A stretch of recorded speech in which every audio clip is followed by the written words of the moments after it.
This is a video for my freshmen.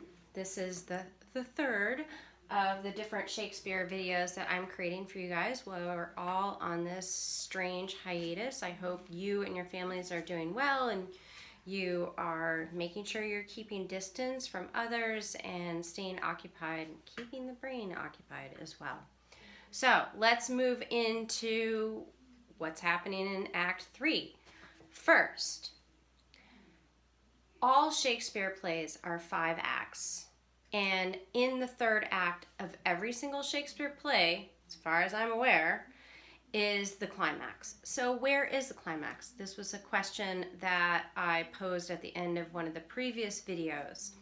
I think there's a couple of possibilities, and there's also something interesting to think about. What is the exact middle of that particular act, Act 3, and to see what's happening in that spot, just as a sort of intellectual curiosity. Let's move on to a brief review of Act 3 and some of the important things that are happening. In Scene 1, we get Hamlet's very famous to be or not to be speech, which I highly recommend going back and looking at it very carefully, and then going probably to YouTube and listening to a couple of different actors read it with emphasis. And there's a lot of different ways that people read it. But basically, Hamlet is questioning the purpose of being alive. And if we are troubled with suffering, why do people continue to move forward and persevere?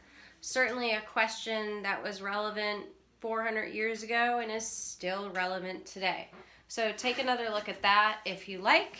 And for fun, you could try to memorize the speech and impress all of the people in your quarantined household for the moment. The other quote that I have up here is also from Hamlet, and there's a time where he and Ophelia actually have a conversation, but of course it's made up, it's contrived. Polonius, her father, has set this up so that they will meet at this particular time so that Polonius and King Claudius can observe how these young people react to each other. Still trying to find out, is Hamlet crazy?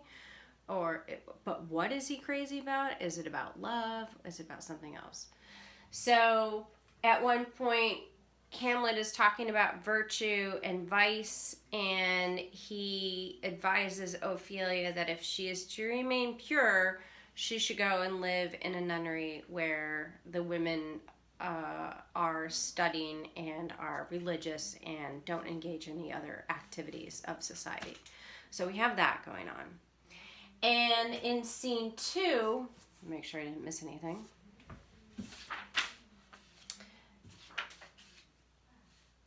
Scene 2, we have Hamlet and the 3 players begin. These are the actors. He gives them a funny little moment at the beginning where he's trying to tell them how to act properly, probably a critique on how actors of the time period are handling their roles. It's kind of amusing. It's very short though. And we also have Hamlet telling Horatio, watch my uncle's reaction during the play. This is the play within the play, is how we talk about that. So there's going to be the play that's put on for the court. There's a point where Ophelia says, the lady doth protest too much, methinks. And she's referring to the actor queen gushing about the actor king before he's killed, how wonderful he is, and she would never take on another husband, and she would remain a widow. And so this is part of that setup and building some of that tension.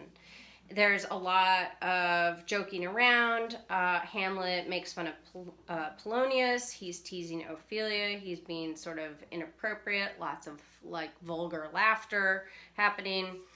And then when we have the play occurring, it does create the desired reaction from the king. And what's interesting at this particular point, during this play within a play, is when we reach the exact midpoint of Act 3. So we could look at this as kind of like a mini climax when Hamlet finally realizes that the ghost was speaking truth. And then he is even more committed to the task of avenging his father's death. At the very end of this act, we find that Hamlet is asked to see the queen, and it ends with a soliloquy in where Hamlet decides or speaks to hoping that he can be harsh with his mother but not kill her, which is great, right? Scene 3 is a transitional scene. We have some more information about Hamlet's friends, Rosencrantz and Guildenstern. They're going to England.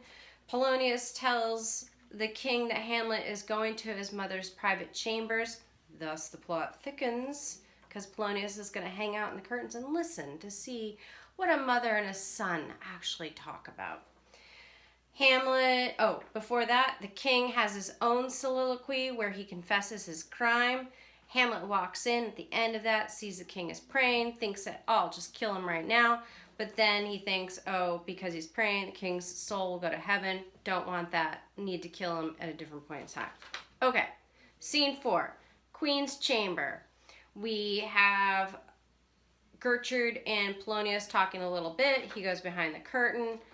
Queen and Hamlet speak. She suddenly thinks that he's trying to harm her. She cries for help. Polonius makes some noise, and Hamlet stabs him through the curtain before he even knows who it is, and that's the end of Polonius.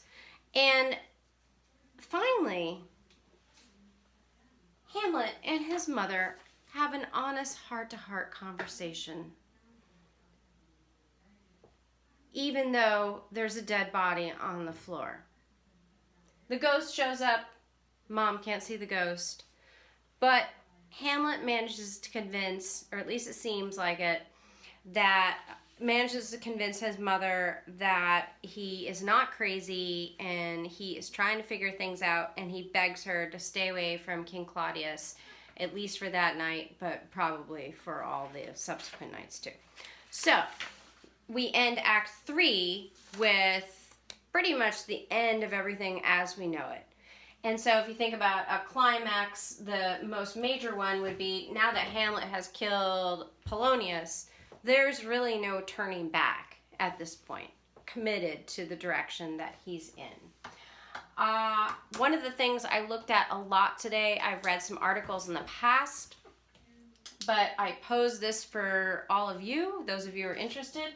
Who was Shakespeare? There are lots of scholarly debates on this. There's a bunch of information about how perhaps the person that was actually known as Shakespeare, who was part of the building of the Globe, was perhaps not actually the writer.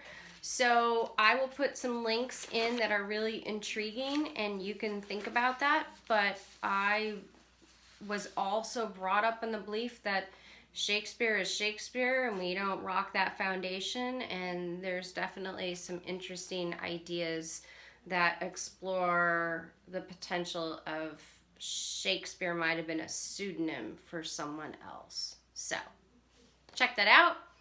I will chat with you guys all again in a couple of days. I hope you enjoy your continued reading of Shakespeare and perhaps finding some fun video components too.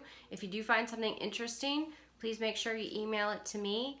And if it seems great, I'll forward it to the rest of the class.